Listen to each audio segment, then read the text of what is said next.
Hello mga mi! It's another day, it's another vlog. Pupunta ako ngayon sa Mikawayan Complex kasi sobrang stress ako this past few days talaga.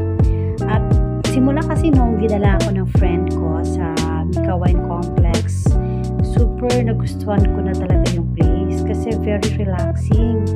Ang daming puno and super mura lang ng entrance nila ha, like 10 pesos lang talaga.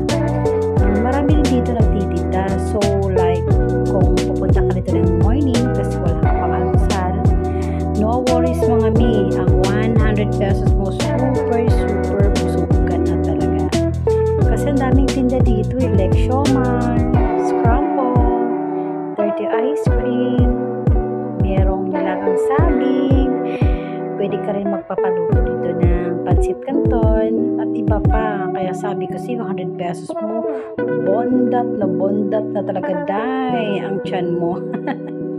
And dito mga ming, kapag umaga, marami dito ang mga nagja-jogging at yung iba naman mga nagbabike. Meron dito mga nagpa-practice din ng mag-drive ng sasakyan, pero ina-allowed lang ng management every 10 a.m. onward kasi sa umaga hindi sila pwede mag-drive o mag-practice mag-drive kasi dami nagja-jogging. Then meron dito mga ilang group na mga nagsusumba. Then every Sunday and Saturday, marami ditong mga nagpa-family picnic. So super saya talaga, as in mag-relax ka talaga.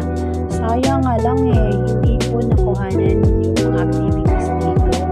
Pero no worries mga mi, next content ko naman or next balik ko dito, i-video ko yung mga every ganap dito. Yun lang, buyers! Happy Sunday everyone!